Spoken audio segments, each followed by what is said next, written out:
Hey guys, welcome to another Atlas Archives exploration, where tonight we're venturing into one of Europe's most quietly remarkable success stories, Estonia, a country so digitally advanced that you can literally become its e-resident from your pajamas, yet so rooted in ancient tradition that its people once sang their way to freedom from the Soviet Union. From medieval Tallinn's fairy tale towers to forests that sheltered resistance fighters for decades, from the world's most advanced digital government to bogs older than human civilization, Estonia packs more surprising twists into 45,000 square kilometers than most countries manage in millions. This is the story of how a nation smaller than New Hampshire transformed from a forgotten Soviet republic into a digital pioneer that makes Silicon Valley executives take notes. We'll discover why Estonia has more islands than days in the year, how a honey badger mentality helped survive 700 years of foreign rule, and why the phrase singing revolution isn't as peaceful as it sounds. Drop a comment and tell us what brought you here tonight. Are you discovering Estonia for the first time? Or are you one of those 84,000 global e-residents tuning in from anywhere on Earth? So, grab your coziest blanket and let's uncover how Europe's scrappiest underdog became its most innovative overachiever. Chapter 1: Introduction and Early Foundations. Estonia sits nestled in northeastern Europe, perched on the Baltic Sea like a comfortable reading chair with a view of Finland across the water. But long before Estonians were inventing Skype and revolutionizing digital governance, this land was home to some of the earliest human settlers in the region. Our story begins not with kings or conquests, but with a group of resourceful hunters who looked at a landscape recently abandoned by glaciers and thought, "You know what? This looks like a nice place to settle down and invent civilization." The very earliest traces of human habitation in Estonia stretch back approximately 11,000 years ago, when the last ice age finally decided to call it quits and retreat northward. Picture this: massive ice sheets that had covered the land for millennia slowly melted away, revealing a fresh, untouched landscape of forests, rivers, and coastal areas. It was like nature's own version of a home renovation show, except instead of shiplap and granite countertops, you got pristine wilderness and endless possibilities for hunting and gathering. The first confirmed settlement we know about is called Puli, located along the banks of the Pärnu River in southwestern Estonia.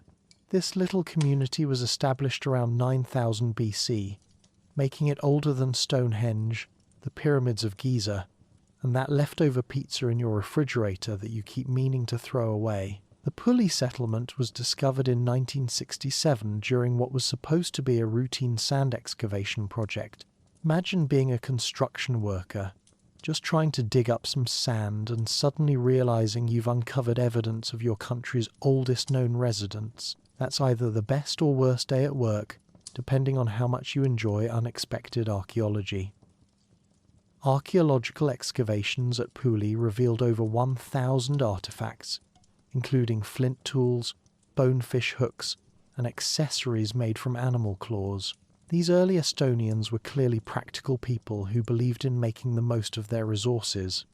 They crafted arrowheads with the precision of modern engineers and created fishing implements that would make any contemporary angler envious. And here's a fun fact that will definitely impress at parties. A dog tooth found at the Puli settlement represents the first evidence of domesticated dogs in Estonian territory.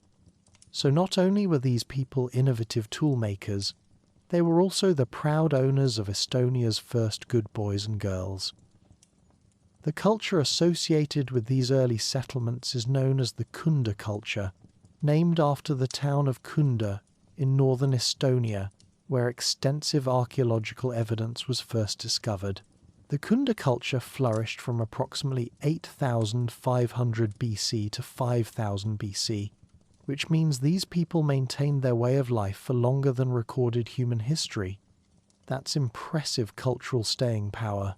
Most modern civilizations can barely maintain a consistent coffee shop chain for 50 years, let alone the entire way of life for millennia. The Kunda culture people were part of what archaeologists call Mesolithic hunter-gatherers, meaning they lived during the Middle Stone Age and sustained themselves through hunting animals and gathering plants rather than farming. They were incredibly skilled at adapting to their environment, settling primarily near rivers, lakes, and marshes, where they could take advantage of both aquatic and terrestrial resources. Their settlements were typically located in areas that offered natural protection, demonstrating that even ancient Estonians understood the value of good real estate location. The most extensively studied Kunda culture site is Lammasmägi Hill near the town of Kunda, where archaeologists have uncovered more than 25,000 bone and stone tools. 25,000 tools from a single site. That's more equipment than most modern households possess. And these people made every single implement by hand. The site was first investigated in 1872, and systematic excavations have continued intermittently ever since. It's essentially been the world's longest-running archaeological project, making it the academic equivalent of a soap opera that somehow stays interesting across multiple generations. What makes the Kunda culture particularly fascinating is their sophisticated tool-making technology. They primarily used flint and quartz for cutting tools, often importing high-quality flint from what is now Latvia and Lithuania. This suggests they had established trade networks spanning hundreds of kilometers, proving that the concept of cross-border commerce is older than writing, agriculture, or the wheel. These ancient Estonians were running international supply chains when most of the world's population was still figuring out how to make reliable fire. The Kunda people were also master hunters, specializing in elk, which were abundant in the post-glacial forests of the region. They likely used trained domestic hunting dogs to help track and corner their prey, making them perhaps the first people to combine teamwork between humans and animals for economic purposes. Archaeological evidence suggests they hunted not just for survival, but developed surplus production that enabled more complex social structures. In other words, they had figured out how to have enough food left over to support people who could specialize in making better tools, creating art, or presumably standing around complaining about the weather. Around 4000 BC, a new cultural influence arrived in Estonia, known as the ceramic culture, named after the distinctive pottery decorated with comb-like patterns. For decades, archaeologists assumed this represented the arrival of the Finno-Ugric peoples who would become the ancestors of modern Estonians. However, more recent research suggests the situation was more complex. Rather than a massive migration replacing the existing population, it appears that new technologies and cultural practices were gradually adopted by the existing Kunda culture, people who may have already been speaking an early form of Finno-Ugric language. This brings us to one of the most intriguing questions about Estonian prehistory. Where did the Finno-Ugric peoples actually come from? The traditional theory suggested they migrated from the Ural Mountains region in what is now central Russia, spreading westward around 3000 BC. However, newer archaeological and genetic evidence suggests the picture is more complicated. Some researchers now argue that Finno-Ugric languages may have been spoken in Estonia and Finland since the end of the last glaciation, meaning the linguistic ancestors of modern Estonians could have been living in the region for over 10,000 years. Genetic studies of ancient Estonian populations reveal a fascinating mixture. The Kunda culture people showed a combination of Western hunter-gatherer and Eastern hunter-gatherer ancestry, with the Western component being dominant.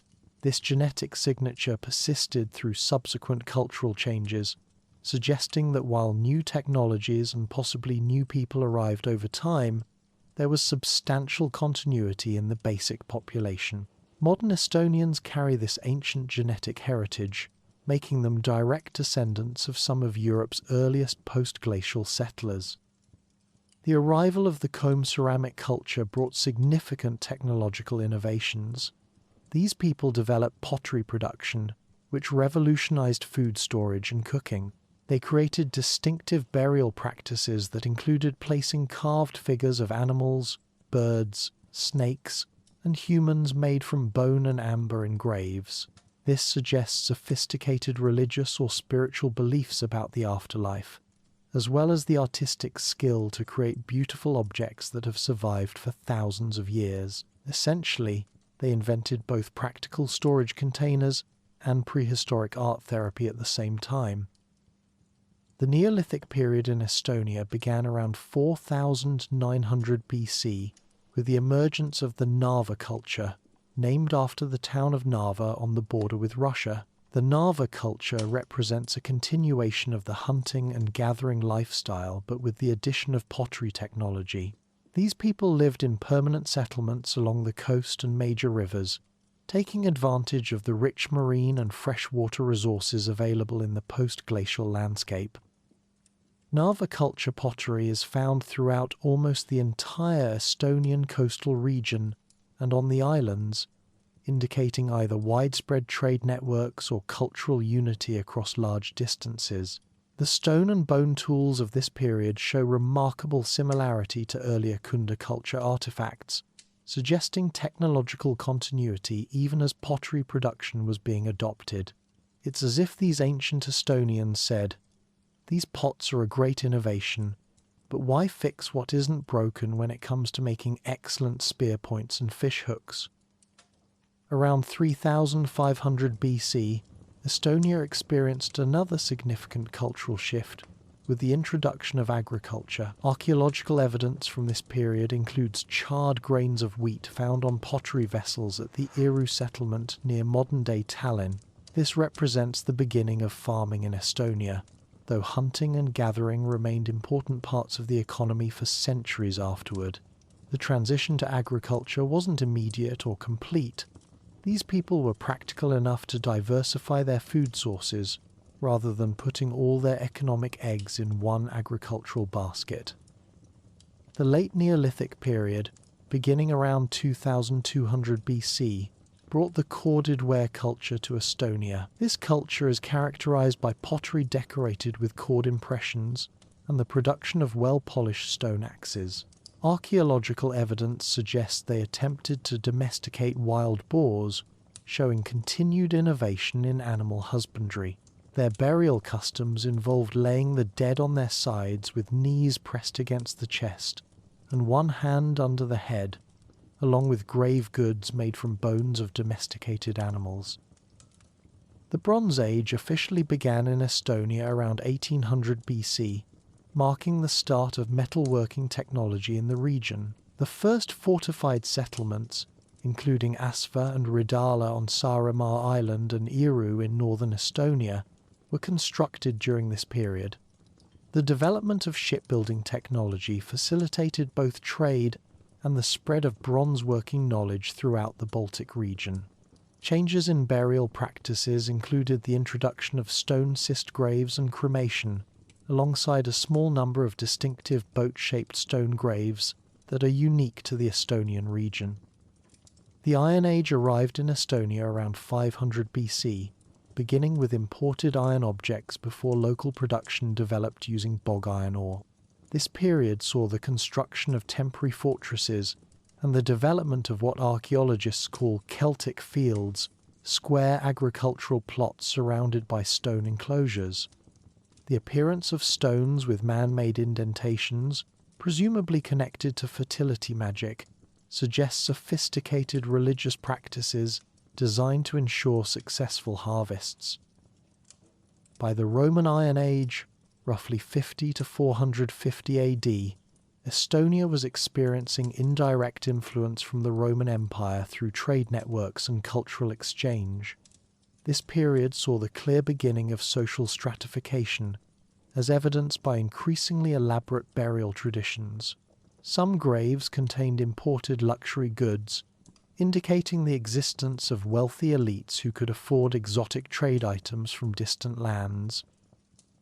What's remarkable about this entire prehistoric sequence is the cultural continuity underlying all these changes. While new technologies, burial practices, and economic strategies were adopted over thousands of years, the basic population and linguistic traditions showed remarkable persistence.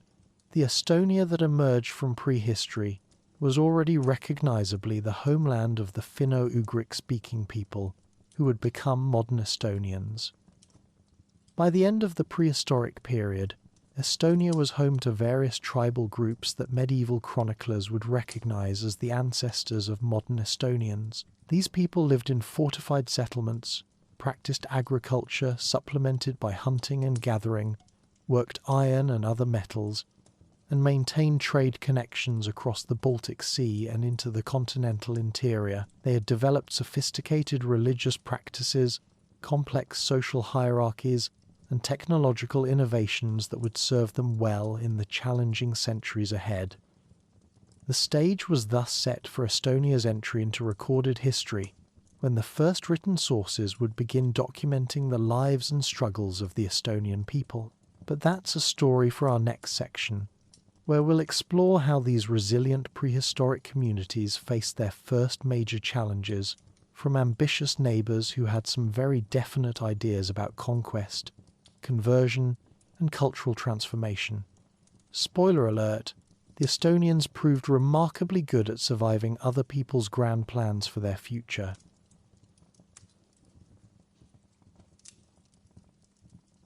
Chapter 2: Medieval Period and Foreign Rule. As we transition from prehistoric Estonia into the medieval period, our story takes a dramatic turn that would make even the most seasoned Game of Thrones writer jealous. What had been a relatively peaceful collection of Estonian tribal communities was about to become the geographical equivalent of a medieval mixed martial arts tournament, with various European powers taking turns trying to impose their particular brand of civilization on the locals. Spoiler alert, the Estonians were not particularly enthusiastic about any of these offers.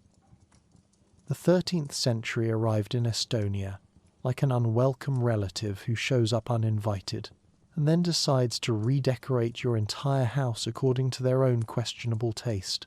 By this time, Estonia was home to various tribal groups living in what chroniclers described as independent counties or districts. The northern regions included Harja, around modern Tallinn, Veronia in the northeast, and various island communities, most notably on Saaremaa. These weren't primitive societies by any means. They had developed sophisticated political structures, fortified settlements, and trade networks that stretched across the Baltic Sea. However, Estonia's strategic location and pagan religious practices made it an irresistible target for medieval Europe's newest hobby, crusading with extreme prejudice against anyone who hadn't yet converted to Christianity. In 1193, Pope Celestine III issued a call for crusade against the pagans of northern Europe, essentially giving the medieval equivalent of a hunting license to any ambitious ruler looking to expand their territory while claiming divine mandate. It was like a cosmic all-you-can-conquer buffet, and Estonia was unfortunately positioned right at the front of the line. The first major attempt at conquest came from an unexpected direction. In 1219, King Valdemar II of Denmark, clearly having run out of interesting things to do in Denmark, decided that Estonia looked like a promising real estate investment. Danish chronicles tell us that Valdemar's fleet landed at an Estonian stronghold called Lindenese, which would later become Tallinn. The ensuing Battle of Lindenese saw the Danes defeat the local Estonian forces, establishing their first foothold in what would become northern Estonia. According to Danish legend, this battle was where the famous Dannebrog flag supposedly fell from heaven to inspire the Danish troops, though historians suspect this story was invented centuries later by someone with a particularly active imagination and a strong sense of national pride. Regardless of divine intervention, the Danes succeeded in establishing a stone fortress at Lindenise, which they optimistically named Reval. The Estonians, demonstrating the kind of stubborn persistence that would become a national characteristic, promptly besieged this new fortress in 1220 and 1223, though the Danes managed to hold out both times. While the Danes were busy establishing their beachhead in northern Estonia, a different and arguably more formidable threat was approaching from the south.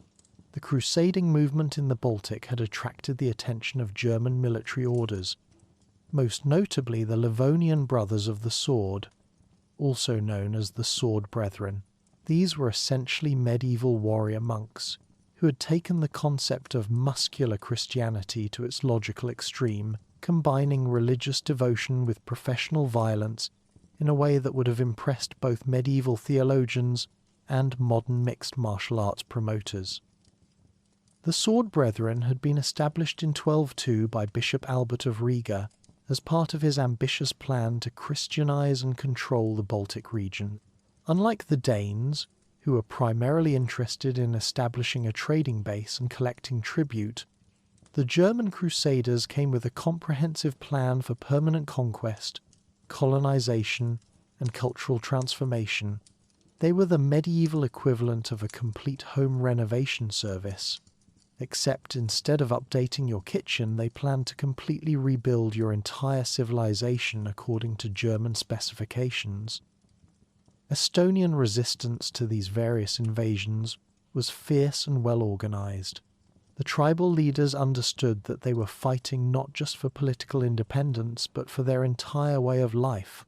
In 1217, a major battle took place in which the Estonian military leader Lembitu was killed, dealing a significant blow to organized resistance efforts. However, this defeat did not end Estonian opposition, if anything, it demonstrated the serious nature of the threat facing their communities.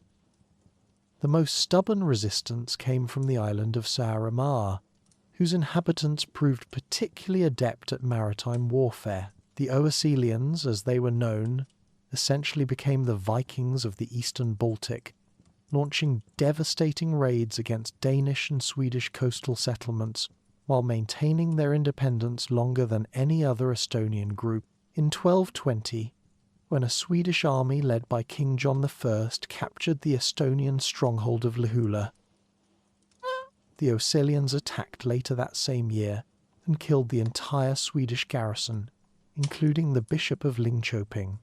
It was the medieval equivalent of scoring a touchdown and then having the opposing team return the kickoff, except with significantly more permanent consequences. By 1227, the combined pressure from Danish and German forces finally overwhelmed organized Estonian resistance. The Sword Brethren conquered the last independent Estonian territories, completing what chroniclers called the Conquest of Estonia. However, the story doesn't end there, because medieval politics were about as stable as a house of cards built during an earthquake. In 1236, the Sword Brethren suffered a catastrophic defeat at the Battle of Saul against Lithuanian and Semigallian forces, essentially ending their existence as an independent military order. The survivors of the Sword Brethren were absorbed into the much larger Teutonic Order in 1237, creating the Livonian branch of what would become one of medieval Europe's most powerful military organizations. The Teutonic Knights were like the Sword Brethren's bigger, better funded, and significantly more ambitious cousins. They had started as a crusading order in the Holy Land, but had pivoted to Baltic conquest with the enthusiasm of a tech company, discovering a new market segment. In 1238, the Teutonic Order concluded the Treaty of Stensby with Denmark, which essentially carved up Estonia between the two powers.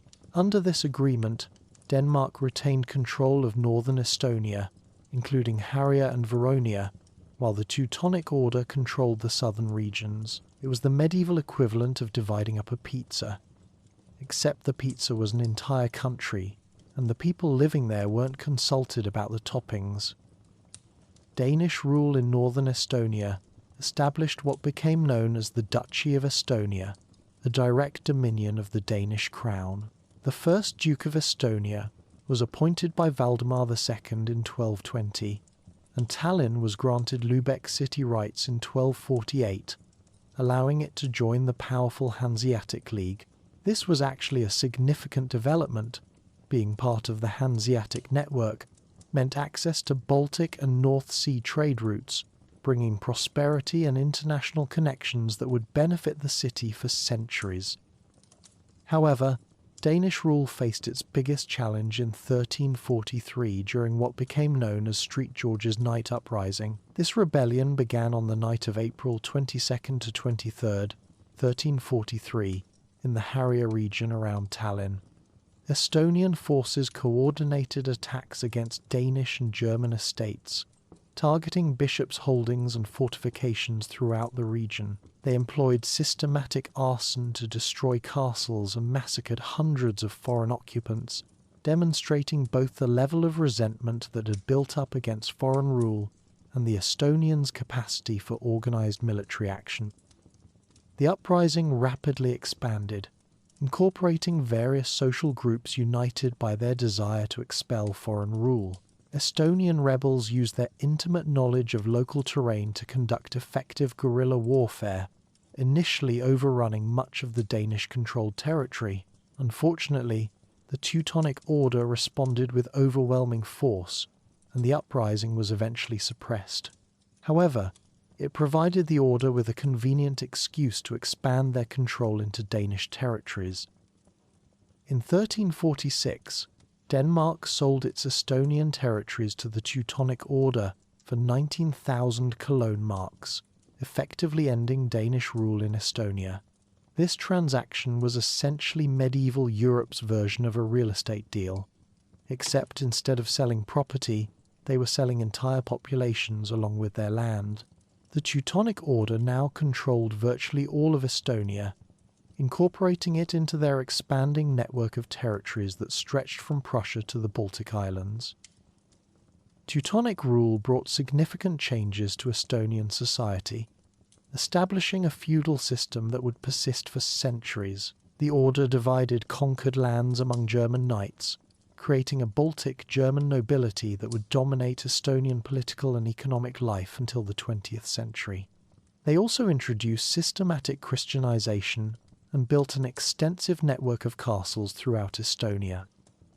However, Teutonic rule faced increasing pressure from expanding regional powers. The 15th century brought new challenges as Polish, Russian, and Ottoman forces began threatening Teutonic territories. The beginning of the end came with the Livonian War in 1558, which became a free-for-all involving Poland, Lithuania, Sweden, Denmark, and Russia, all competing for Baltic territories. In 1561, facing threats from multiple directions and lacking the resources to defend all their territories, the northern parts of Estonia made a strategic decision that would define the next century and a half of their history. The Estonian nobility, along with the city of Reval, submitted to Swedish protection, establishing what would become known as Swedish Estonia, or the Duchy of Estonia under Swedish rule. This transition marked the beginning of what Estonians would later remember as the good old Swedish times, Vana hea Ruotsi AG in Estonian. While this nostalgic view was probably influenced by what came afterward, there's substantial evidence that Swedish rule was indeed more benevolent than what Estonians had experienced under their previous overlords. The Swedes brought a different approach to colonial administration, one that emphasized legal rights, education, and relatively progressive social policies. One of the most significant achievements of Swedish rule was the establishment of Academia Gustaviana in Tartu in 1632. Founded by King Gustavus Adolphus himself, this was the first university established in Estonian territory. It had faculties of theology, law, medicine, and philosophy, and quickly gained recognition throughout Northern Europe. By the 1690s, professors at Tartu were among the first in the world to lecture on Newton's new theory of gravitation. Swedish authorities also promoted parish schools throughout Estonia, encouraging the use of Estonian language in education rather than insisting exclusively on Latin or German. Educators like Bengt Gottfried Forselius developed Estonian language teaching materials and established rural schools specifically for peasant children, marking a revolutionary shift toward broader education access. Swedish rule also brought significant legal reforms that improved the status of Estonian peasants. The Swedes established a court of appeal in Tartu and took steps to curb the excesses of the Baltic German nobility. Swedish reforms prohibited nobles from arbitrarily beating or evicting peasants, banned the sale of peasants without land, and allowed peasants to sue their landlords or appeal directly to the king. While serfdom was not completely abolished, the status of Estonian peasants under Swedish protection became significantly better than under previous rulers. The Swedes also strengthened Lutheran Christianity in Estonia, while supporting Estonian language and culture. Swedish authorities promoted the translation of the Bible into Estonian and supported Estonian language church services, which helped preserve Estonian literacy and language during this period. However, all good things must come to an end, and Swedish rule in Estonia was terminated by events far beyond Estonian control.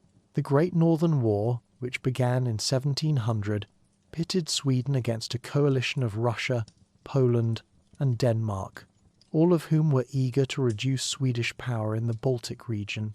Estonia once again found itself serving as a battlefield in a conflict between much larger powers.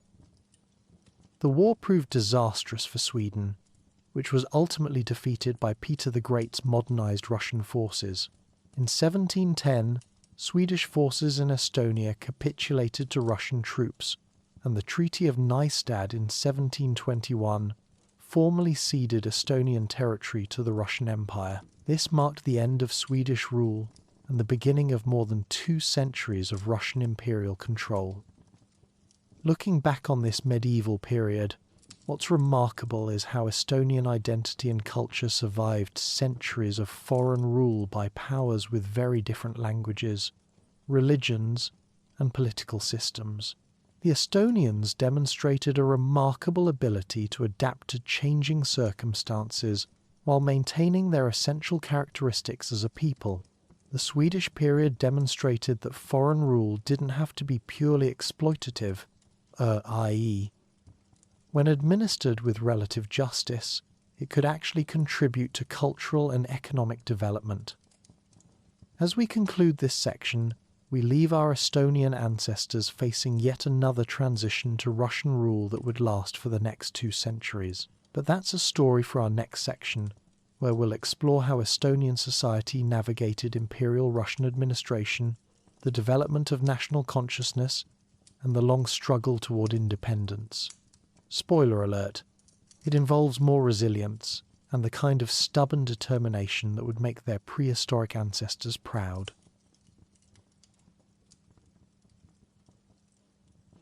Chapter 3: Russian Imperial Period. As we delve into Estonia's Russian Imperial period, we encounter what might be the most dramatic transformation in Estonian history, the kind of cultural metamorphosis that would make even the most ambitious reality TV show producers take notes. When Russian forces completed their conquest of Estonian territories in 1721, they inherited a land that had been relatively well managed under Swedish rule, complete with universities, legal protections for peasants, and a functioning educational system. The Russians took one look at this arrangement and essentially said, "Hold our vodka and watch this." The Treaty of Nystad in 1721 formally transferred all Swedish Baltic territories to the Russian Empire, marking the beginning of over 2 centuries of Russian rule. Peter the Great had grand plans for his new Baltic acquisitions. Estonia would serve as Russia's window to the west, a strategic naval base and source of valuable resources. What Peter didn't particularly care about was preserving the Swedish reforms that had made Estonian peasants relatively prosperous. Initially, Russian rule maintained some Swedish policies, largely because the Russians were busy fighting wars and building St. Petersburg. The Baltic German nobility, who had chafed under Swedish restrictions, suddenly found themselves much more comfortable. The Russians were perfectly happy to let German aristocrats run local affairs as long as taxes were paid and troops provided when needed. The condition of Estonian peasants, which had gradually improved under Swedish rule, took a dramatic turn for the worse. However, the Russian Empire was nothing if not contradictory, and this period also saw some of the most progressive agricultural reforms in European history. In 1816 and 1819, Estonia and Livonia became the first provinces in the entire Russian Empire to abolish serfdom completely. This wasn't because the Russians had suddenly developed an enlightened view of human rights, but rather because Baltic German landowners had concluded that free wage labour would be more productive than forced serf labour. It was capitalism, not humanitarianism, that liberated Estonian peasants. The abolition of serfdom created both opportunities and challenges for Estonian society. On the positive side, peasants could now own property, move freely, and pursue education and economic opportunities that had previously been impossible. By the 1860s, additional reforms had established peasants' rights to free movement, abolished landlords' judicial authority, including their right to administer physical punishment, and eliminated the corvée system of unpaid labour obligations. Estonian society was rapidly modernising, creating the economic foundation necessary for cultural and political development. On the challenging side, freedom without land ownership meant that many former serfs found themselves in precarious economic situations. The Baltic German nobility retained ownership of most agricultural land, while newly free Estonian peasants had to rent or purchase plots, often at unfavourable terms. This led to significant internal migration, as landless rural Estonians moved to growing cities like Tallinn and Tartu in search of work. Estonian society was becoming more urban and economically diverse, but also more socially complex and politically conscious. The 1850s marked the beginning of what historians call the Estonian National Awakening, or Erkamisaieg, one of the most remarkable cultural movements in European history. This period represents the transformation of Estonians from a collection of peasant communities into a self-conscious nation with its own literature, cultural institutions, and political aspirations. It was like watching an entire people discover they had a shared identity and decide to do something extraordinary about it. The movement began with a handful of Estonian intellectuals who had managed to obtain university educations despite the social barriers facing peasant families. Figures like Friedrich Robert Fehilmann, Christian Jaak Peterson, and Friedrich Reinhold Kreutzwald represented the first generation of university-educated Estonians who consciously identified with Estonian culture rather than assimilating into German or Russian-educated society. They faced a fundamental question. Could Estonian language and culture serve as the foundation for a modern, educated society, or were they destined to remain the province of rural folk traditions? The answer to this question came in the form of Kalevipoeg, Estonia's national epic, compiled and written by Friedrich Reinhold Kreutzwald between 1857 and 1861. Kreutzwald was a country doctor from Võru, who had received his education at the University of Tartu and spent decades collecting Estonian folklore, folk songs, and oral traditions. Working in the tradition established by Finland's Kalevala, Kreutzwald combined authentic Estonian mythological material with original poetry to create an epic that told the story of Kalevipoeg, a legendary Estonian hero. Kalevipoeg was more than just a literary work. It was a declaration that Estonian culture could produce sophisticated literature comparable to any European tradition. The epic tells the story of its titular hero, the son of Kalev, who represents ancient Estonian independence and struggles against various enemies to defend his people and homeland. The story ends with Kalevi being stationed at the gates of hell as an eternal guardian, with the promise that he will one day return to restore Estonian freedom and prosperity. The publication of Kalevi had an electrifying effect on Estonian consciousness. Here was proof that Estonian language and culture had their own ancient heroes, their own mythology, and their own literary traditions worthy of respect and preservation. The epic became the foundational text of Estonian nationalism, inspiring countless other cultural and political initiatives.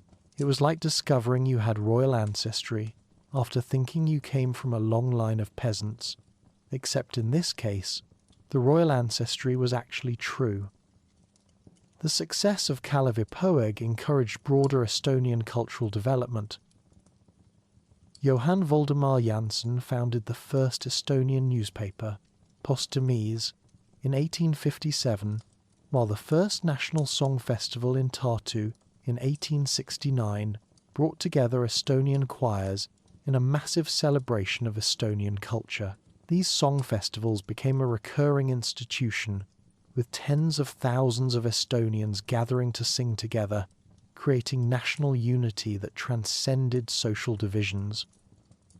By the 1870s, the Estonian national movement had developed sophisticated institutions. The Society of Estonian Literati promoted Estonian language and literature. Estonian language schools were established, and Estonian theatre developed rapidly. Estonian culture was becoming institutionalized and professionalized, creating the infrastructure necessary for modern national life. However, the Estonian national awakening coincided with a period of increasingly aggressive Russification policies from the Imperial government. Alexander III, who ascended to the throne in 1881, believed that the diverse ethnic groups within the Russian Empire posed a threat to imperial unity and should be assimilated into Russian culture as quickly as possible. The Baltic provinces, with their German-dominated institutions and growing Estonian consciousness, became particular targets for Russification efforts. Beginning in the 1880s, Russian authorities systematically dismantled many institutional arrangements that had characterized Baltic society for centuries. Russian municipal law replaced Baltic German legal codes. Russian criminal and civil law superseded traditional Baltic legal systems. Most dramatically, Russian became the mandatory language of instruction in schools and universities, replacing both German and Estonian. The University of Tartu, which had been a centre of German learning and Estonian cultural development, was thoroughly Russified in 1893. The Russification campaign created complex reactions within Estonian society. Initially, some Estonians welcomed Russian policies as a way of reducing Baltic German dominance. Since Germans had been their primary oppressors for centuries, Russian efforts to diminish German power seemed potentially beneficial. However, Estonians quickly realized that Russian cultural imperialism was simply replacing German cultural imperialism, and that Estonian language and culture were equally threatened by Russification.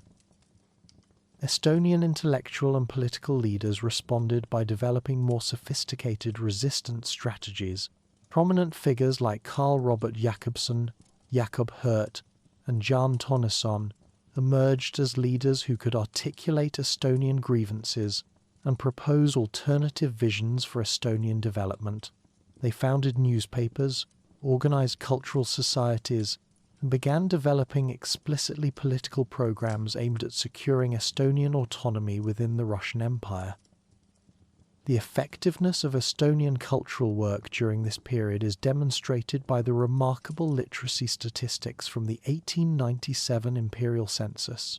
According to this survey, 96.1% of Estonians over 10 years of age could read and write, making Estonia the most literate region in the entire Russian Empire except for Finland. This extraordinary achievement reflected decades of Estonian investment in education and culture, often in the face of official indifference or hostility. The high literacy rate enabled the development of a sophisticated Estonian reading public that could support newspapers, literature, and political discourse. Estonian became a language of education, intellectual debate, and cultural expression rather than merely a peasant dialect. This transformation was crucial for the development of Estonian political consciousness and organizational capacity. You can't have a modern nationalist movement without modern communication systems, and Estonians had created exactly that. Estonian political organization reached new levels of sophistication during the Revolution of 1905, which swept across the Russian Empire in response to military defeats and economic hardship. Estonian political leaders founded the first legal Estonian political parties and organized the first Estonian National Congress, which demanded unification of Estonian territories into a single autonomous province and an end to Russification policies. The 1905 revolution in Estonia combined peaceful demonstrations with violent confrontations between Estonian peasants and German landlords. Russian authorities responded brutally. Hundreds were executed or imprisoned, and leaders like Konstantin Päts fled abroad. However, the revolution forced recognition that Estonian nationalism was a serious political force.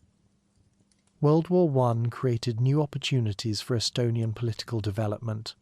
The war disrupted normal imperial administration while demonstrating the weakness of the Russian state. Estonian political leaders began envisioning possibilities for autonomy or independence that had seemed impossible just years earlier. The February Revolution of 1917 overthrew the Tsar, and in April the Russian Provisional Government granted Estonia autonomy, unifying Estonian territories for the first time in history. Estonian political leaders formed a democratically elected assembly, the Maapäev, which began functioning as an autonomous Estonian government. However, the Bolshevik Revolution in November threatened this brief autonomy, with a regime that had no intention of allowing non-Russian peoples self-governance.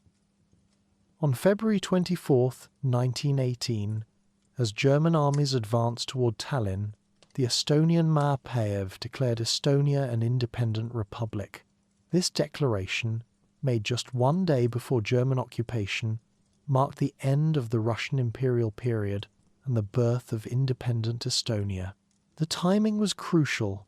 This narrow window of legal independence before German occupation would later prove essential for international recognition of Estonian sovereignty. Estonian political leaders had successfully used the chaos of World War I and the Russian Revolution to achieve something that had seemed impossible just years earlier: the creation of an independent Estonian state based on Estonian language, culture, and political institutions. Looking back on the Russian imperial period, what stands out is the extraordinary transformation of Estonian society from largely illiterate peasant communities to a highly educated, culturally sophisticated, and politically organized nation. This transformation took place despite, rather than because of, Russian imperial policies. Estonians created their own educational institutions, cultural organizations, and political movements, while navigating the challenges of foreign rule and cultural suppression. The Estonian national awakening demonstrated that small peoples could maintain and develop their distinct identities even under pressure from imperial assimilation policies. Estonian success influenced similar movements throughout the Russian Empire and beyond, proving that cultural nationalism could serve as the foundation for modern political organization and eventual statehood. The combination of high literacy, sophisticated cultural institutions, and political organization provided the foundation for everything that would follow in Estonian history.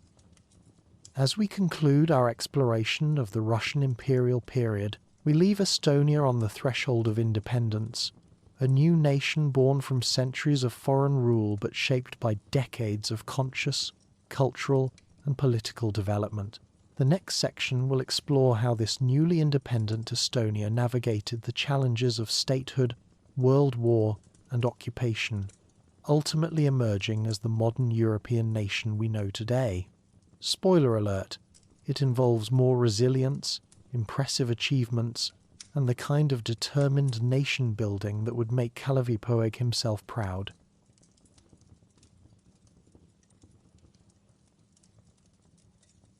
Chapter 4: Independence and Soviet Era.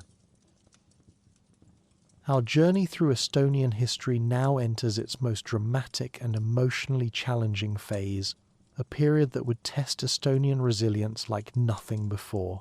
If you thought previous centuries had been difficult for Estonia, the 20th century was preparing to serve up challenges that would make a Game of Thrones plot seem positively cheerful. Between 1918 and 1991, Estonia would experience independence, foreign occupation, armed resistance, cultural suppression, and ultimately one of the most remarkable peaceful revolutions in human history. The Declaration of Independence on February 24, 1918, was just the beginning of Estonia's struggles, not the end. While Estonian political leaders had successfully proclaimed independence, they now faced the minor challenge of actually achieving it against two powerful armies that had very different ideas about Estonia's future. The Soviet Bolsheviks wanted to reclaim Estonia as part of their revolutionary empire, while retreating German forces had their own plans for Baltic domination. It was like declaring your independence from your parents while they're still arguing over who gets custody. The Estonian War of Independence, which lasted from November 1918 to February 1920, became one of the most remarkable military achievements in Estonian history. When Soviet forces invaded in late November, the newly proclaimed Estonian state had virtually no army, limited weapons, and faced overwhelming odds. The Red Army attacked with 7,000 infantry and heavy equipment against Estonian defenders, consisting primarily of hastily organized volunteers and students. By Christmas Eve, Soviet forces had captured Tartu and advanced to within 34 kilometers of Tallinn. However, the Estonians demonstrated the same stubborn determination that had characterized their ancestors' resistance to previous invasions. Led by General Johan Laidoner, Estonian forces launched a counteroffensive in January 1919 that cleared all Soviet forces from Estonian territory and advanced deep into Russia, supporting White Russian forces. International support proved crucial to Estonian success during the War of Independence. Britain provided naval support and military supplies, while Finland sent over 4,000 volunteers to assist their linguistic cousins. The British Royal Navy's involvement was particularly important and significant, as it prevented Soviet naval forces from supporting their land operations and helped ensure that military supplies could reach Estonian ports. It was an early example of what would become a recurring theme in Estonian history: small nations surviving through strategic alliances and international support. The war officially ended with the Treaty of Tartu, signed on February 2, 1920, in which Soviet Russia recognized Estonian independence in perpetuity and renounced all claims to Estonian territory. This treaty was much more than a military victory. It represented international recognition of Estonian statehood and the principle that small nations had the right to self-determination. The Soviet government's promise to respect Estonian independence in perpetuity would prove to have a rather flexible interpretation of eternity, lasting exactly 20 years. The interwar period from 1920 to 1940 represented Estonia's first experience with complete independence and democratic self-governance. The new constitution established parliamentary democracy with extensive civil liberties. Estonia gained international recognition, joining the League of Nations and establishing diplomatic relations worldwide. Comprehensive land reform redistributed Baltic German estates among Estonian farmers and veterans, transforming agriculture from foreign-dominated estates to independent family farms. Estonian cultural life flourished during independence.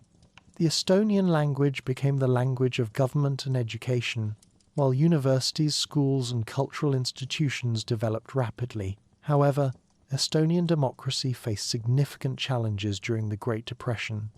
In 1934, President Konstantin Päts carried out a bloodless coup establishing authoritarian rule to prevent the rise of extremist movements.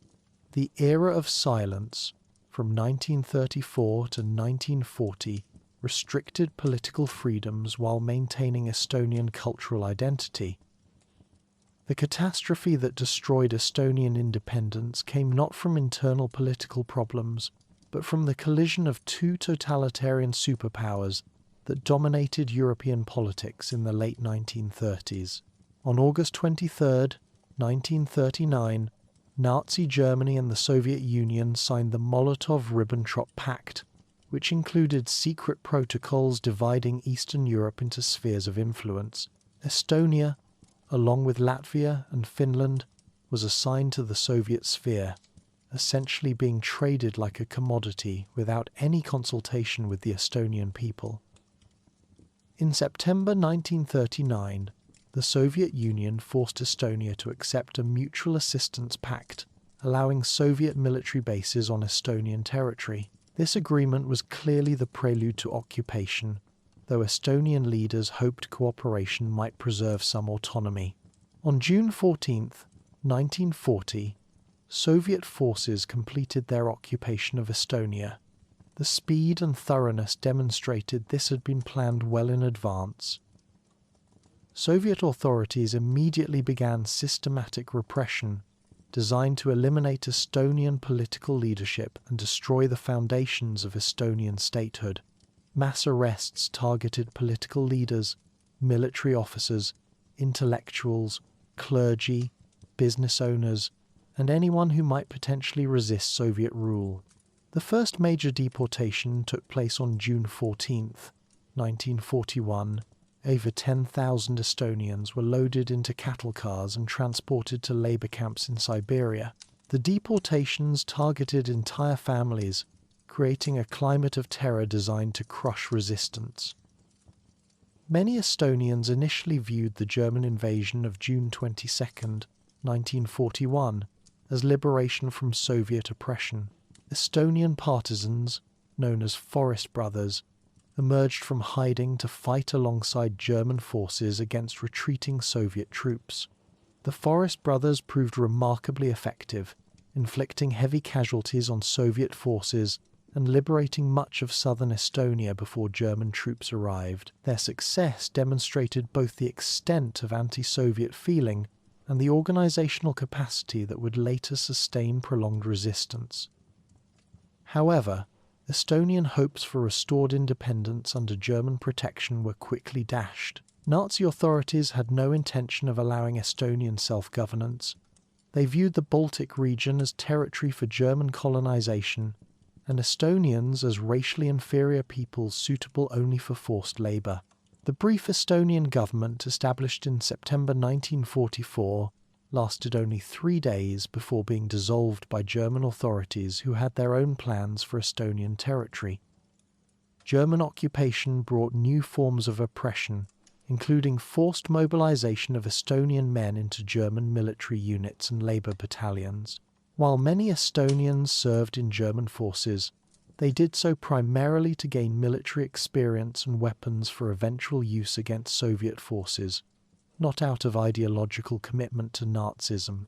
Estonian attitudes toward German occupation were pragmatic rather than enthusiastic. Cooperation was a survival strategy in a situation where all available choices were terrible. When Soviet forces began their final offensive in 1944, thousands of Estonians faced an agonizing choice between fleeing to the west or remaining to face renewed Soviet occupation. Approximately 80,000 Estonians, ABS, nearly 10% of the population, fled across the Baltic Sea to Sweden and Finland or overland to Germany. These refugees included much of Estonia's intellectual and political leadership, creating an Estonian diaspora that would play a crucial role in maintaining international awareness of the Baltic occupation. Those who remained faced the full fury of Stalinist repression. The Soviet authorities, having learned from their previous experience, implemented much more systematic and brutal policies designed to crush Estonian resistance permanently. Over 30,000 Estonians took to the forests to avoid arrest and deportation, beginning the most sustained and determined resistance movement in Estonian history. The Forest Brothers' resistance movement represented one of the longest insurgencies against Soviet rule anywhere in occupied territories. Between 1944 and the mid-1950s, an estimated 14,000 to 15,000 Estonian partisans waged guerrilla warfare against Soviet forces. These weren't professional soldiers, but farmers, students, former officers, and ordinary citizens who chose armed resistance over submission. Forest Brothers operated in small units supported by extensive civilian networks, providing food, shelter, and intelligence. They attacked Soviet buildings, ambushed security forces, and eliminated communist officials. The resistance was particularly strong in rural areas where traditional Estonian communities provided natural support networks. In 1949, 27,000 Soviet troops were still fighting Estonian partisans, and the resistance killed over 1,700 Soviet personnel between 1944 and 1953. The decisive blow came with the mass deportation of March 1949, when over 20,000 Estonians were shipped to Siberian labor camps.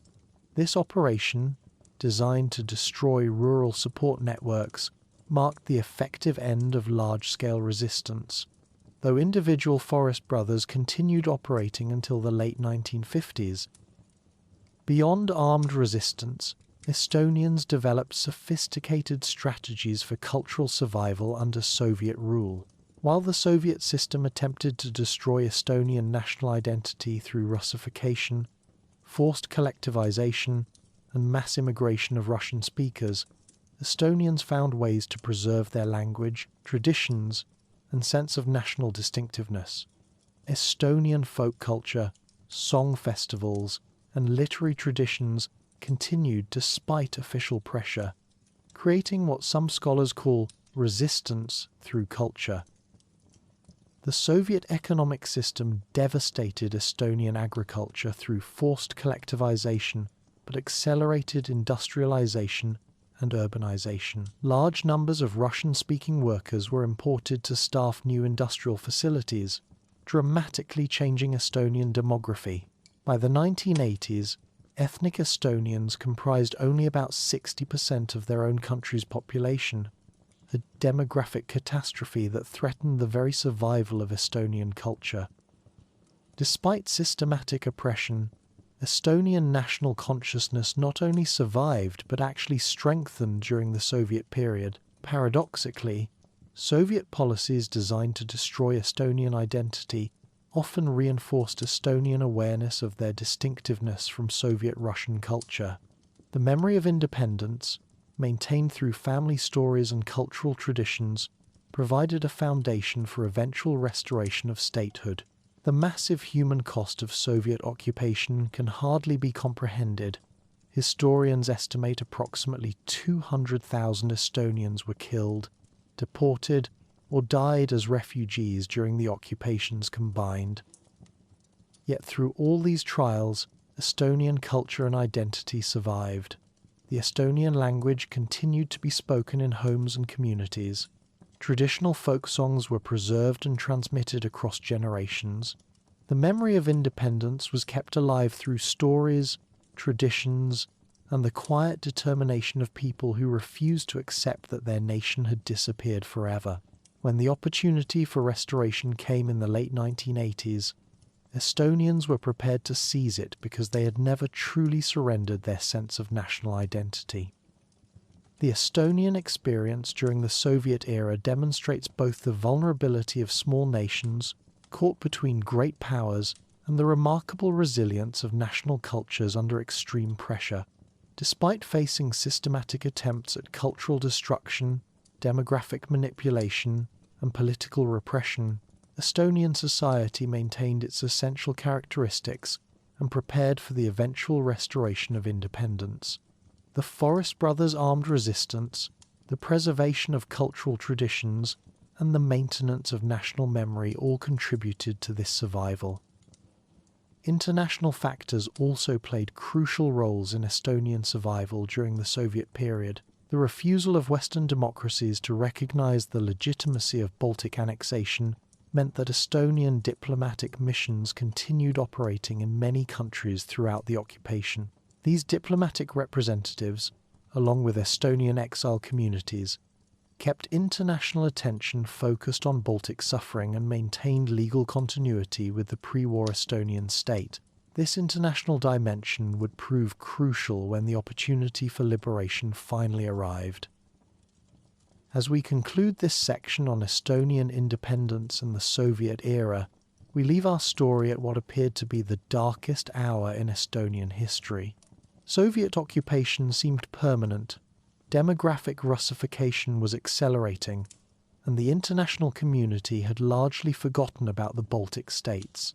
However, the foundations for eventual liberation were already being laid through cultural preservation, international advocacy by Estonian exiles, and the quiet determination of people who never accepted that foreign occupation was legitimate or permanent. The next section of our story will explore how this apparently hopeless and desperate situation was transformed into one of the most remarkable liberation movements of the 20th century. Spoiler alert, it involves singing, human chains, and the kind of peaceful revolution that would make even the most cynical political scientists believe in the power of determined peoples to change their own destiny.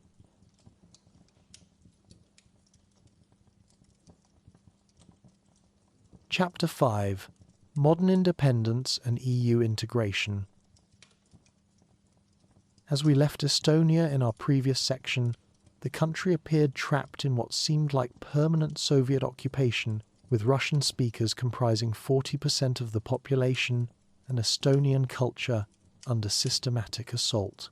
Yet beneath this apparent defeat, the foundations for one of the most remarkable peaceful revolutions in human history were quietly being laid. What followed would transform Estonia from a forgotten corner of the Soviet Empire into a global pioneer of digital governance and democratic innovation. The catalyst for Estonia's liberation came from an unexpected source: environmental activism. In 1987, Estonian journalists discovered Soviet plans to mine phosphorite in northeastern Estonia, an ecological disaster that would have devastated the environment and brought thousands more Russian workers into Estonia. For the first time since the 1940s, Estonians had found an issue around which they could openly organize resistance without being immediately branded as anti-Soviet nationalists. The environmental protests quickly evolved into something much more significant. Estonian intellectuals, emboldened by Mikhail Gorbachev's policies of glasnost and perestroika, began organizing cultural events that celebrated Estonian identity in ways that had been forbidden for decades.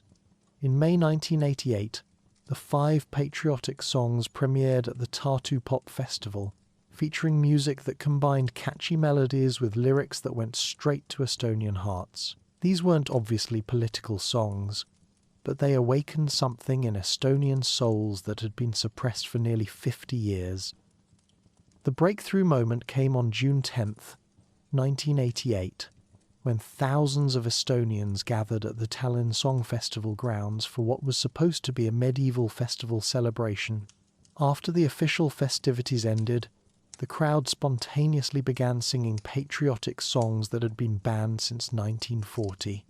For 4 consecutive nights, over 100,000 people, roughly 10% of Estonia's entire population, gathered to sing forbidden songs and wave forbidden flags under the summer sky. This was the birth of what became known as the Singing Revolution, a term coined by Estonian artist Heinz Valk. The name perfectly captured the essence of Estonia's independence movement, a revolution conducted not through violence or military force, but through the power of collective singing, cultural expression, and peaceful mass demonstration. It was the kind of revolution that would make even the most hardened political cynics believe in the power of art to change the world. The momentum built throughout 1988. On September 11th, an estimated 300,000 people gathered at the Tallinn Song Festival grounds for the largest mass demonstration in Estonian history. This represented nearly a quarter of all ethnic Estonians, a proportion that would be equivalent to 75 million Americans gathering in one location. At this gathering, Trivimi Veliste publicly called for Estonian independence for the first time since the 1940s, marking the moment when cultural resistance transformed into open political opposition. By November 1988, even the Estonian Communist Party had been forced to acknowledge the reality of popular sentiment. The Estonian Supreme Soviet adopted a declaration of sovereignty that asserted Estonia's right to control its internal affairs and challenged Moscow's authority over Estonian territory. While this fell short of declaring independence, it represented a fundamental shift in the balance of power between Tallinn and Moscow.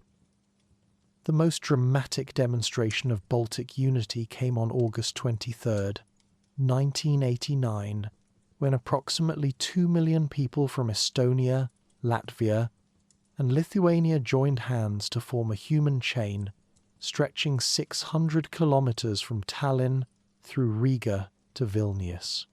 This Baltic Way demonstration, held on the 50th anniversary of the Molotov-Ribbentrop Pact, created one of the most powerful visual symbols of peaceful resistance in modern history. The sight of 2 million people holding hands across 3 countries while demanding freedom captured international attention and demonstrated the solidarity of Baltic independence movements. Throughout this period, Estonian leaders carefully balanced their demands for independence, with practical recognition of Soviet military power still stationed in Estonia. The strategy was to gradually expand Estonian autonomy while avoiding provocations that might trigger violent crackdowns like those seen in other Soviet republics. It was a delicate diplomatic dance that required extraordinary political skill and restraint from both leaders and ordinary citizens. The decisive moment came during the failed Moscow coup of August 19 to 21st, 1991, when Soviet hardliners attempted to overthrow Gorbachev and reverse his reforms. Estonian leaders seized the opportunity to declare complete independence. On August 20th, 1991, the Estonian Supreme Council formally restored Estonian independence, repudiating all Soviet legislation and declaring Estonia a sovereign state once again. The restoration of independence was achieved without a single death or act of violence, a remarkable achievement that distinguished Estonian independence from liberation movements in many other countries. When Soviet tanks moved to seize key installations in Tallinn, thousands of Estonians surrounded radio and television stations, forming human shields that prevented Soviet forces from completing their missions. The sight of ordinary citizens protecting democratic institutions through peaceful resistance exemplified the principles that had guided the entire singing revolution.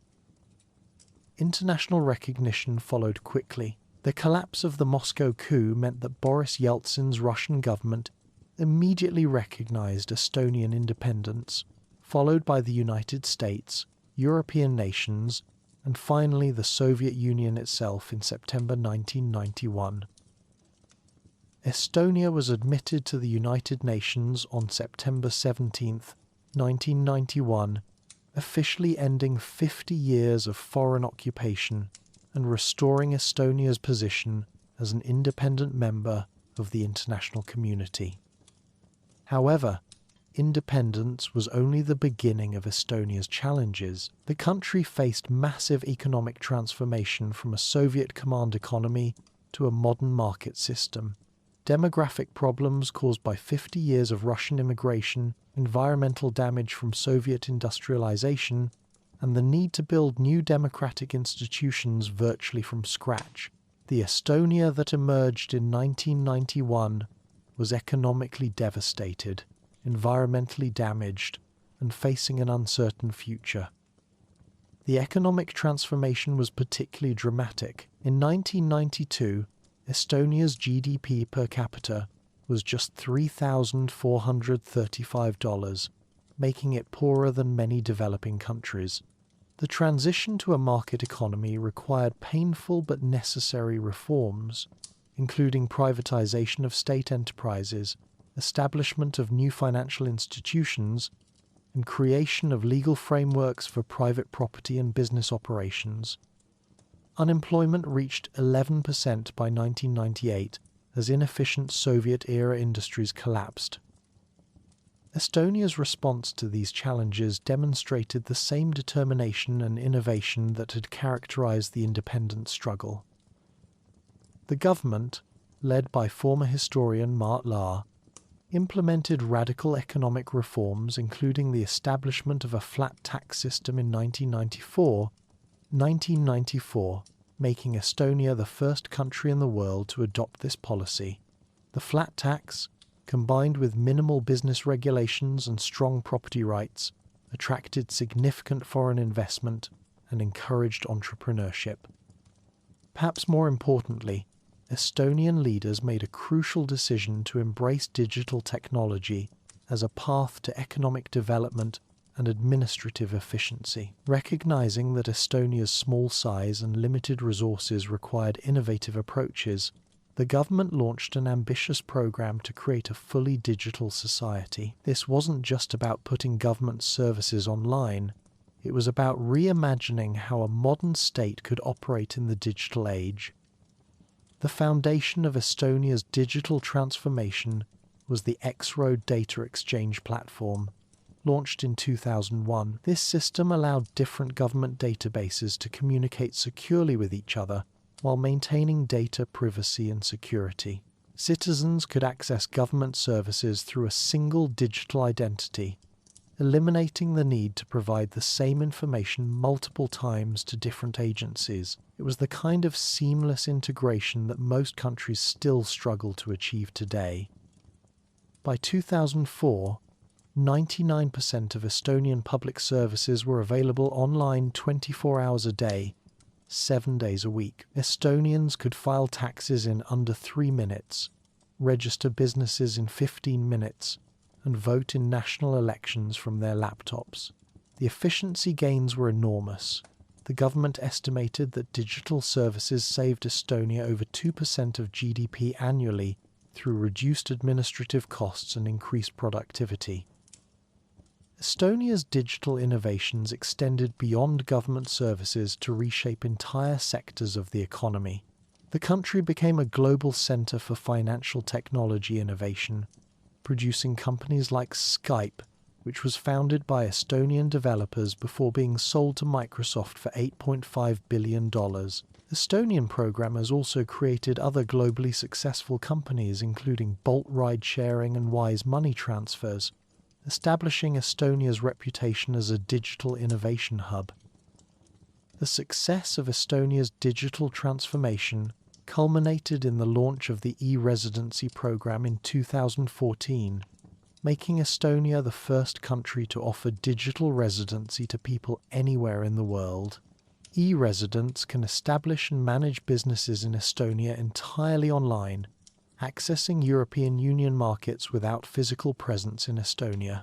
Even Barack Obama became an Estonian e-resident, highlighting the international appeal of Estonia's digital services. Parallel to digital innovation, Estonia pursued membership in Western institutions as a guarantee of security and prosperity. The memory of Soviet occupation made NATO membership a top priority, as Estonians understood that military security was essential for preserving their regained independence. EU membership was equally important for economic development and cultural integration with Western Europe. The path to EU and NATO membership required extensive reforms of legal systems, military structures, and economic policies to meet Western standards. Estonia had to demonstrate democratic governance, human rights protection, market economy functioning, and military interoperability with NATO forces. These requirements were demanding, but they also accelerated Estonia's transformation into a modern European democracy. On May 1st, 2004, Estonia achieved its long-sought goal of EU membership, joining along with 9 other Central and Eastern European countries in the largest expansion in European Union history. 3 days later, Estonia was also admitted to NATO, providing the security guarantees that Estonians considered essential for protecting their independence from future Russian aggression. EU and NATO membership transformed Estonia's international position from a small, vulnerable country on Russia's border to an integral part of Western institutions. Estonia adopted the euro currency in 2011, completing its economic integration with Western Europe. The country became an active participant in EU decision-making and NATO military operations, contributing troops to missions in Afghanistan, Iraq, and other international interventions. Economic growth was remarkable during Estonia's first decade of EU membership. GDP per capita increased from $7,000 in 2004 to over $18,000 by 2008. Estonia experienced some of the fastest economic growth in Europe, driven by foreign investment, EU development funds, technology sector expansion, and integration with Nordic markets. However, rapid growth also created vulnerabilities. Estonia's economy became heavily dependent on exports and foreign investment, making it susceptible to external economic shocks.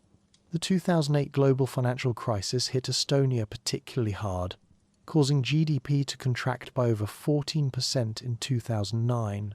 Unemployment rose sharply, and many young Estonians emigrated to seek opportunities in other EU countries. Estonia's response to the financial crisis demonstrated the fiscal discipline and innovative thinking that had characterized its post-independence development. Rather than pursuing deficit spending, the government implemented austerity measures while maintaining investment in digital infrastructure and education. This painful but disciplined approach allowed Estonia to emerge from the crisis stronger and more competitive than many other European countries. Today, Estonia faces new challenges alongside its remarkable achievements. An aging population and low birth rates threaten demographic sustainability, while labour shortages constrain economic growth. The Russian invasion of Ukraine in 2022 has heightened security concerns and reminded Estonians that their geographic location continues to present strategic vulnerabilities.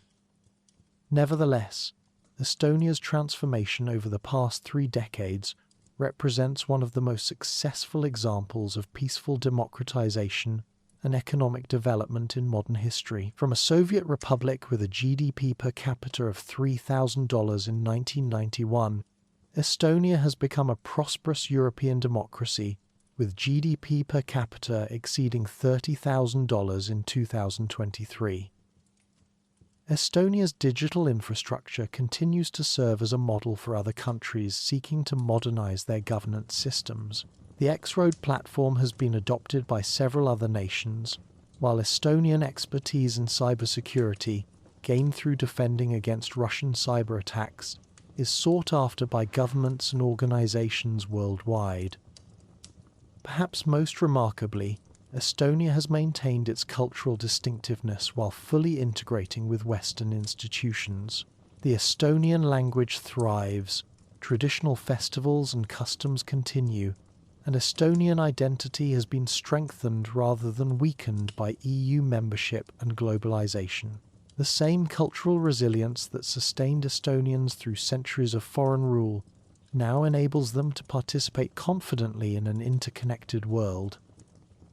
As we conclude this section on Estonia's modern independence and European integration, we see a nation that has successfully completed one of history's most remarkable transformations. In just 3 decades, Estonia evolved from a forgotten corner of a collapsing empire to a prosperous, innovative member of the Western community of nations. The singing revolution that began with environmental protests and folk songs ultimately produced a digital pioneer and democratic success story. The final section of our journey will explore Estonia's physical geography and contemporary society, examining how the landscape that shaped Estonian history continues to influence modern life, and looking at the challenges and opportunities facing Estonia as it moves forward into the 21st century.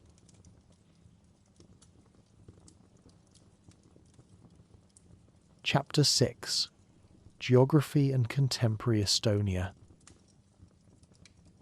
Our journey through Estonian history has taken us from ancient hunter-gatherers to digital pioneers, but to truly understand Estonia, we must explore the physical landscape that shaped this remarkable story and examine how the country continues to evolve in the 21st century. The geography that provided refuge for medieval resistance movements, the forests that sheltered partisans, and the coastline that enabled both invasion and escape remains central to Estonian identity today. Estonia occupies 45,226 square kilometers of territory, roughly the size of New Hampshire and Vermont combined, making it slightly smaller than Denmark but significantly larger than the Netherlands. This modest size might suggest geographic insignificance, but Estonia's location at the crossroads of northern and eastern Europe has made it strategically important far beyond what its dimensions would indicate. It's the kind of place where you can drive from the Russian border to the Baltic coast in less than 3 hours, yet this compact territory contains remarkable geographic diversity.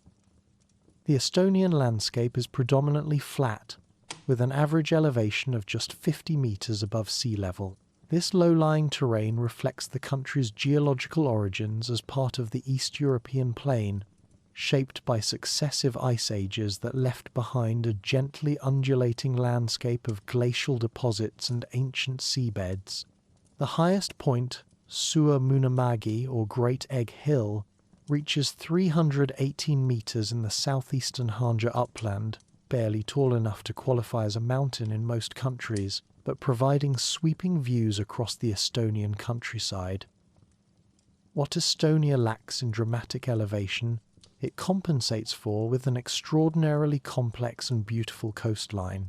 The country boasts 3,794 kilometers of coast along the Baltic Sea, Gulf of Finland, and Gulf of Riga, more coastline than Germany despite being 15 times smaller. This intricate shore is broken by countless bays, inlets, and peninsulas, creating a maritime landscape that has profoundly influenced Estonian culture, economy, and identity throughout history.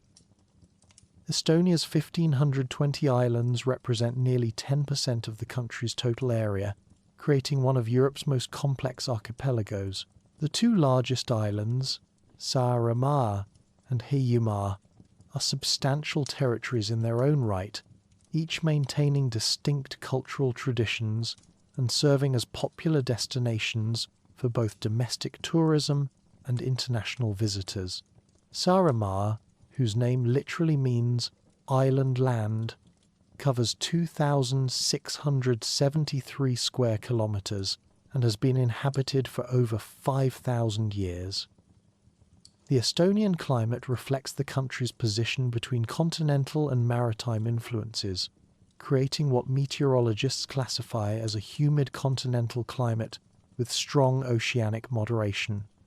This means Estonia experiences 4 distinct seasons of roughly equal length, with the Baltic Sea serving as a massive thermal regulator that prevents extreme temperature variations.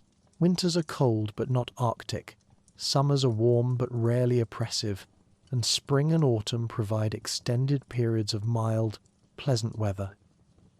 July temperatures average around 17 degrees Celsius, while February temperatures typically hover around -5 degrees Celsius, AP4, significantly milder than locations at similar latitudes in Siberia or northern Canada. Annual precipitation averages 568 millimeters, distributed relatively evenly throughout the year but with a slight summer peak. This moderate climate, combined with rich soils deposited by glacial activity, creates excellent conditions for both agriculture and forestry. Forests dominate the Estonian landscape, covering 47% of the country's total area and making Estonia the sixth most forested nation in Europe. These are primarily mixed forests containing about 90 native tree species, with Scots pine, Norway spruce, silver birch, and common aspen being the most widespread. Estonian forests are not just economic resources but integral parts of national identity. They provided shelter for resistance fighters, inspiration for folklore, and continue to serve as recreational havens for city dwellers seeking connection with nature. The forests support remarkable biodiversity, hosting 65 mammal species, including 700 brown bears, over 150 wolves, 400 lynx, and up to 16,000 beavers. Large herbivores include 10 to 11,000 moose and over 120,000 deer, creating some of the most substantial wildlife populations in northern Europe. This abundance reflects both Estonia's extensive forest cover and effective conservation policies that balance economic use with ecosystem protection. Estonia's wetlands are equally impressive, covering approximately 22% of the country's territory. These include over 1,500 lakes, countless rivers and streams, and extensive peat bogs that represent some of Europe's most important carbon storage systems. Lake Peipus, shared with Russia, is the fourth largest lake in Europe and forms much of Estonia's eastern border. These waterways have historically served as transportation routes, defensive barriers, and sources of fish and fresh water. The bog landscapes are particularly distinctive features of Estonian geography. No European country has more living peat bogs than Estonia, and these unique ecosystems support specialized plant and animal communities found nowhere else. The bogs also play crucial roles in carbon sequestration and water regulation, making their preservation important for both local ecosystem health and global climate stability. Contemporary Estonia's population of approximately 1,370,000 people is concentrated primarily in urban areas, with over 70% living in cities and towns. This represents a dramatic shift from the rural, agricultural society that existed throughout most of Estonian history. The urbanization process accelerated during the Soviet period and has continued as Estonia modernized its economy and integrated with European markets. Tallinn, the capital and largest city, is home to 457,000 people, making it by far the dominant urban centre. Located on Estonia's northern coast along the Gulf of Finland, Tallinn serves as the country's political, economic, cultural, and transportation hub. The city successfully balances its medieval old town, a UNESCO World Heritage Site, with modern business districts and residential areas, creating an urban environment that attracts both tourists and technology companies. Tartu, Estonia's second-largest city with 97,000 residents, has maintained its role as the country's intellectual and cultural centre.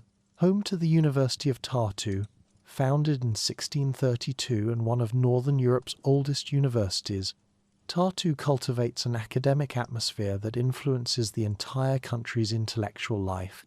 The city's compact size allows close integration between university and community, creating an environment where academic research directly influences local development. The third largest city, Narva, with 53,000 residents, presents a unique demographic situation. Located on the Russian border, Narva's population is approximately 95% Russian-speaking, reflecting the Soviet-era immigration patterns that dramatically altered Estonia's ethnic composition. This creates interesting challenges and opportunities for Estonian society, as it works to maintain national cohesion while respecting minority rights and cultural diversity. Estonia's ethnic composition today reflects the complex history of the 20th century.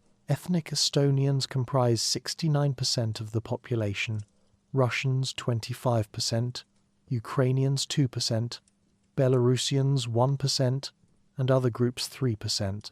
This represents a significant recovery of Estonian demographic dominance compared to 1989, when ethnic Estonians had fallen to just 61.5% due to Soviet immigration policies. The Estonian language, a Finno-Ugric language closely related to Finnish, serves as the official language and is spoken by approximately 70% of the population.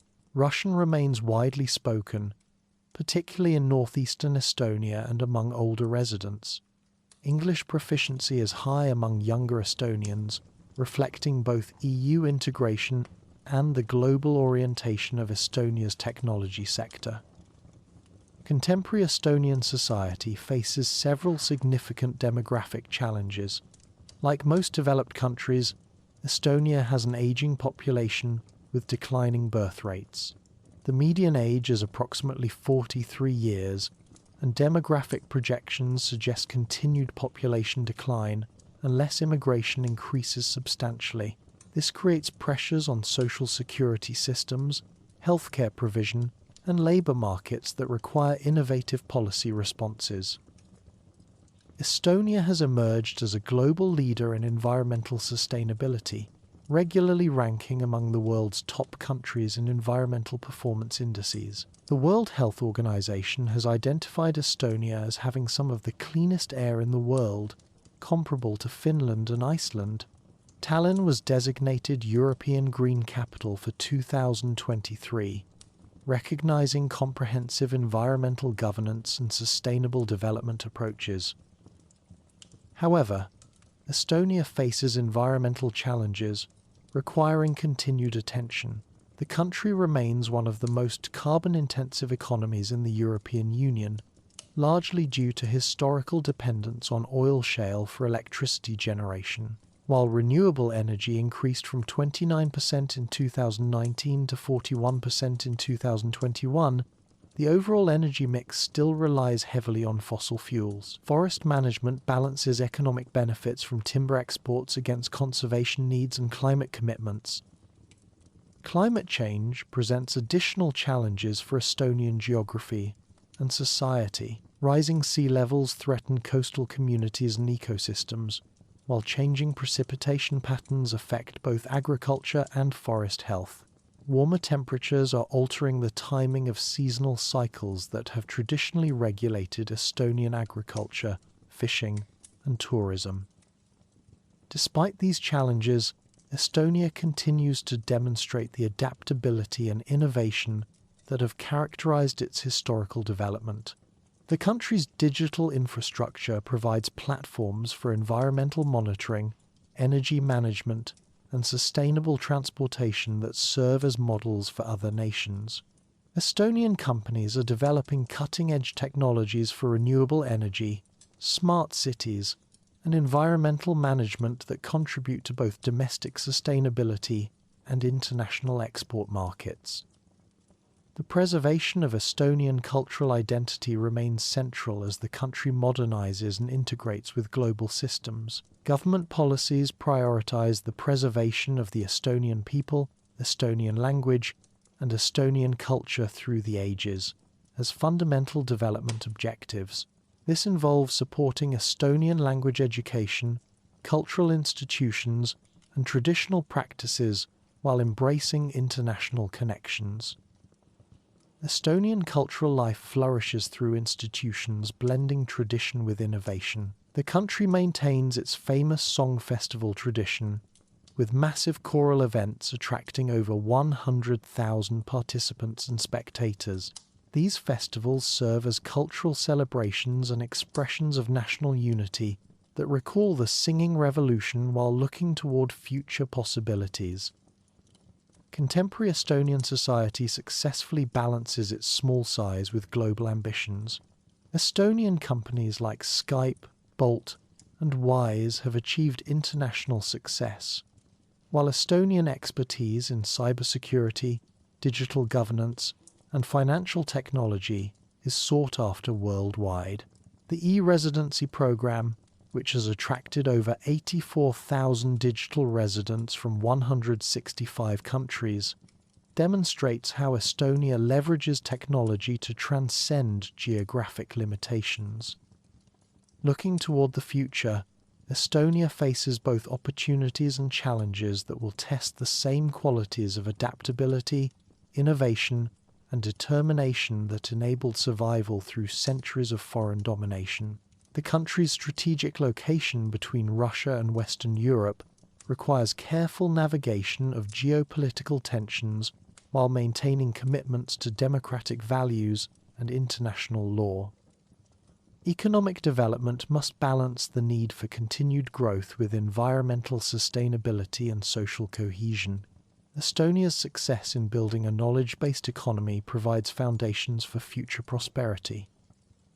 But demographic changes require new approaches to labour markets, immigration, and social services. The challenge is to maintain the high living standards and democratic institutions that make Estonia attractive while preserving the cultural distinctiveness that makes it unique.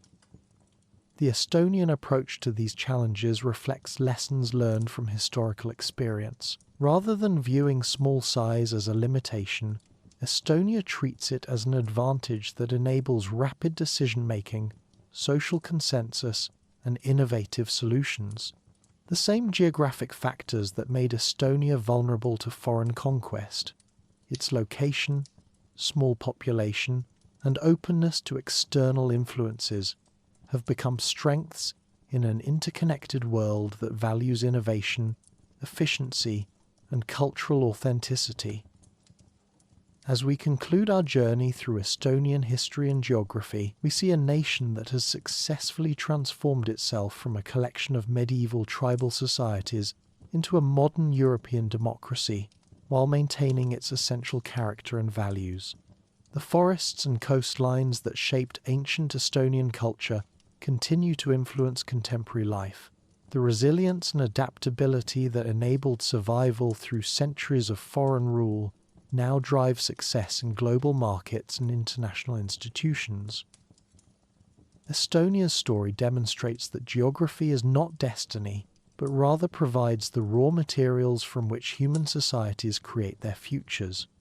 The same Baltic location that brought centuries of invasion also enabled maritime trade, cultural exchange, and eventual integration with Western institutions.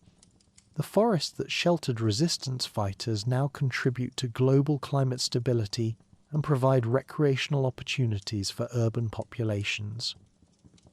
In the 21st century, Estonia continues to punch above its weight, contributing to global discussions about digital governance, environmental sustainability, and democratic innovation. The country that once seemed destined to disappear into the Soviet Empire has emerged as a model of successful post-communist transition and European integration. From the ancient Puli settlement to the cutting-edge digital society of today, Estonia's journey illustrates the power of human determination to overcome geographic and historical constraints. The Estonian story reminds us that the smallest nations can make the largest contributions when they combine respect for their past with openness to the future. In a world facing challenges that require both local knowledge and global cooperation, Estonia's example suggests that success comes not from size or resources, but from the wisdom to adapt, the courage to innovate, and the determination to preserve what matters most while embracing what is possible.